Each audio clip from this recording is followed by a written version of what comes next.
بسم اللہ الرحمن الرحیم۔ السلام علیکم، میں ہوں گلفام چودھری۔ آپ دیکھ رہے ہیں میرا فیس بک پیج اور یوٹیوب چینل۔ آج پاکستان میں ہونے والی کچھ عام ترین ڈیولپمنٹ پہ بات کرتے ہیں۔ First of all, Peoples Party کے سابق رہنما، سابق گورنر پنجاب سردار لطیف کھوسہ، جنہوں نے آج پاکستان تحریک انصاف میں شمولیت کا باقاعدہ طور پہ اعلان کر دیا، اور ساتھ ہی انہوں نے کچھ دعوے کیے جو یقیناً اس وقت پاکستان تحریک انصاف کے لیے تازہ ہوا کے جھونکے کہہ سکتے ہیں۔ انہوں نے فرسٹ آف آل دعویٰ کیا کہ ہم عمران خان صاحب کے ساتھ بھٹو والا سلوک نہیں ہونے دیں گے، ہم عدالتوں کے اندر ناانصافی نہیں ہونے دیں گے، اور اس وقت جو گھٹن کا ماحول ہے، جس وقت پاکستان تحریک انصاف کو سارے لوگ چھوڑ کر جا رہے ہیں، کوئی ایسا شخص نہیں ملتا جو ڈنکے کی چوٹ پر کہہ سکے کہ میں پاکستان تحریک انصاف میں شمولیت کا اعلان کرتا ہوں۔ لوگ چھوڑ کر جا رہے ہیں، فیملی تھریڈ، ان کو خود کو اٹھا لیا جاتا ہے، اغوا برائے تاوان، اغوا برائے بیان، اور پہلے پارٹی بدلی جاتی ہے، وفاداری بدلی جاتی ہے، پھر استحکام پاکستان پارٹی میں بھیج دیا جاتا ہے۔ پہلے بندہ غائب ہوتا ہے، پھر تائب ہوتا ہے، پھر پارٹی بدل لیتا ہے۔ تو یہ سلسلہ پاکستان میں چل رہا ہے۔ انفارچونیٹلی سیاستدان جو ہیں وہ الیکشن سے باغی نظر آتے ہیں، الیکشن سے بھاگتے نظر آتے ہیں۔ میاں صاحب کی بھی یہ خواہش رہی ہمیشہ کی طرح، جس طرح انہوں نے پہلے بھی 3 دفعہ اقتدار لیا، ہمیشہ چور دروازے سے، کبھی بھی عوام کی عدالت سے مینڈیٹ لے کر میاں صاحب اقتدار میں نہیں آئے۔ ہمیشہ سے انہوں نے ڈیل کی، اور ڈیل کے نتیجے میں ہی اقتدار لیا۔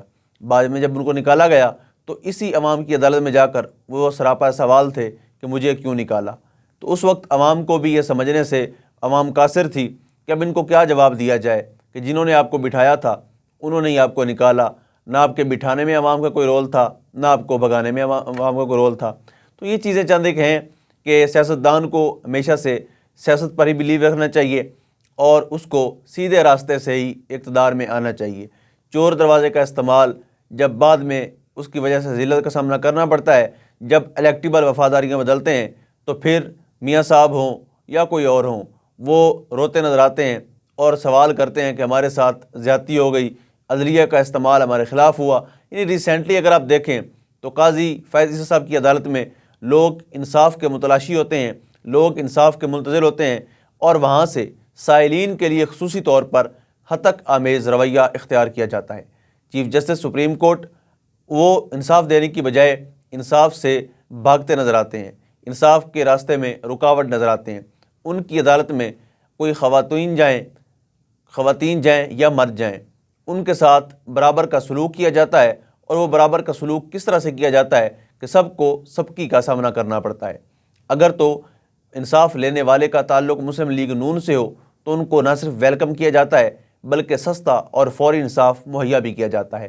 لیکن اسی کے مقابلے میں اگر انصاف لینے والے کا تعلق تحریک انصاف سے ہو تو اس کو اپنے حق میں بیان تک نہیں دینے دیا جاتا، اس کو بولنے تک نہیں دیا جاتا۔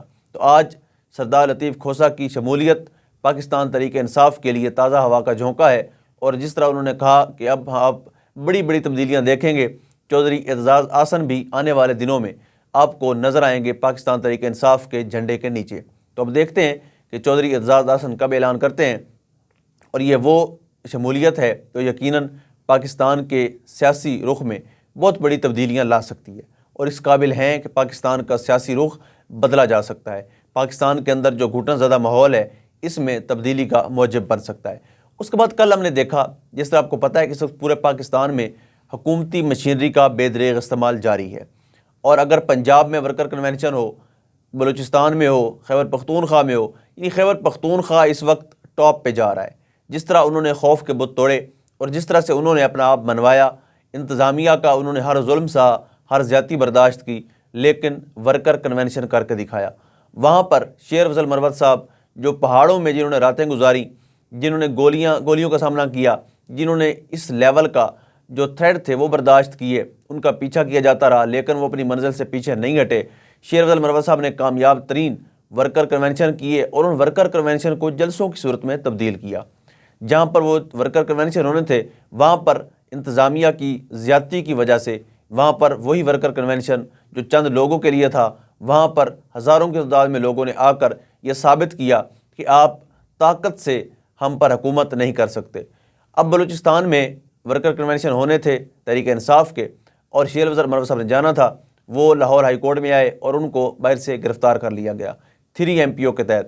اور یاد رہے کہ جو DC صاحبہ ہیں لاہور کے اندر، وہ نگران وزیر اعلیٰ محسن نقوی کی بھانجی ہیں، اور جس طرح سے انہوں نے ان کا آرڈر جاری کیا 3 MPO کا، وہ انتہائی شرمناک ہے۔ انہوں نے نہ ان کو بیرسٹر، نہ ان کو وکیل لکھا، نہ ان کو کوئی، انہوں نے کہا جی خیبر پختونخوا سے ایک شخص آ کر یہاں پر ہو سکتا تھا کہ نقص امن کے لیے خطرہ بن جائے، تو اس لیے ہم نے گرفتار کر لیا۔ تو یہ انتہائی قابل افسوس اور شرمناک حرکت ہے DC کی طرف سے اور پنجاب کی نگران حکومت محسن نقوی کی حکومت کی طرف سے۔ تو ان کو گرفتار کیا گیا۔ اس کے بعد شعیب شاہین صاحب گئے کوئٹہ میں، تو ان کو کوئٹہ پولیس نے گرفتار کر لیا۔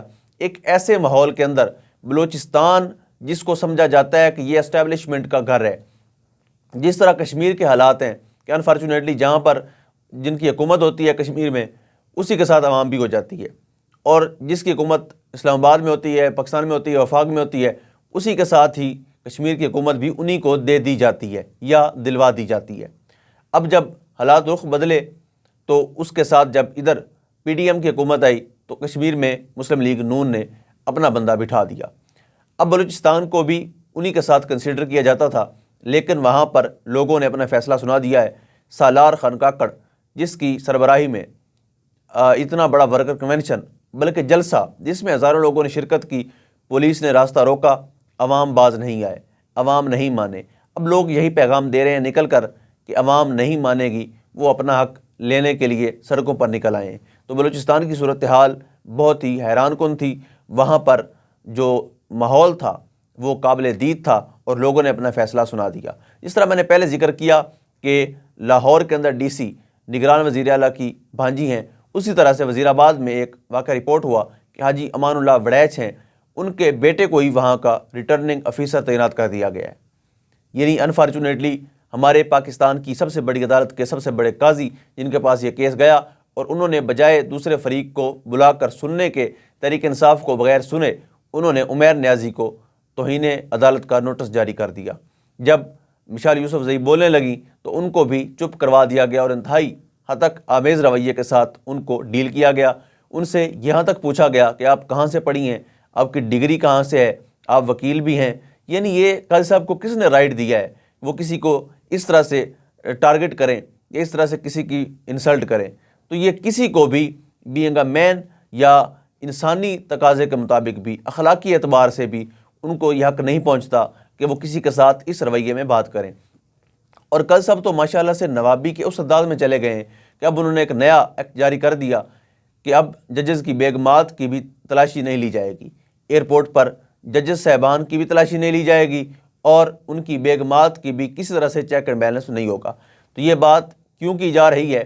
کیا اپنی بادشاہت، کیا اپنی دھاک بٹھانے کے لیے یہ کی جا رہی ہے، یا ایسا استثناء کسی دوسرے ملک میں کیوں نہیں ہوتا؟ یعنی اگر آپ ججز یا کوئی بھی ہو، میں الزام نہیں لگا رہا، میں جنرلی ایک بات کر رہا ہوں، اگر وہ یہاں سے کوئی چیز باہر لے جانا چاہیں، کسی بھی طرح کی سمگلنگ کرنا چاہیں، تو ان کی چیکنگ نہیں ہوگی۔ لیکن ایک سوال یہاں پر بنتا ہے کہ اگر یہاں پر چیکنگ نہیں ہوتی اور پاکستان سے آپ لے جاتے ہیں، کوئی بھی چیز لے جاتے ہیں، یا آپ کو ملتے ہوئے آپ کی جیب میں کوئی چیز ڈال دیتا ہے، آپ کی تلاشی ہونی نہیں ہے، جب وہاں پر آپ پہنچیں گے تو جب وہاں پر آپ کے بیگ کی تلاشی لی جائے گی، اگر کچھ ایسی چیز نکلتی ہے تو بتائیے کس لیول کی سبکی کا سامنا کرنا پڑ سکتا ہے پاکستان کو، اور آپ بطور چیف جسٹس وہاں پر گئے ہوں گے، کس سبکی کا سامنا کرنا پڑ سکتا ہے آپ کو۔ ان اداؤں پر غور کرنا ہوگا، پاکستان کی عزت کو اور اپنی عزت کو محفوظ بنانا ہوگا۔ اللہ پاک وطن عزیز کا حامی و ناصر ہو۔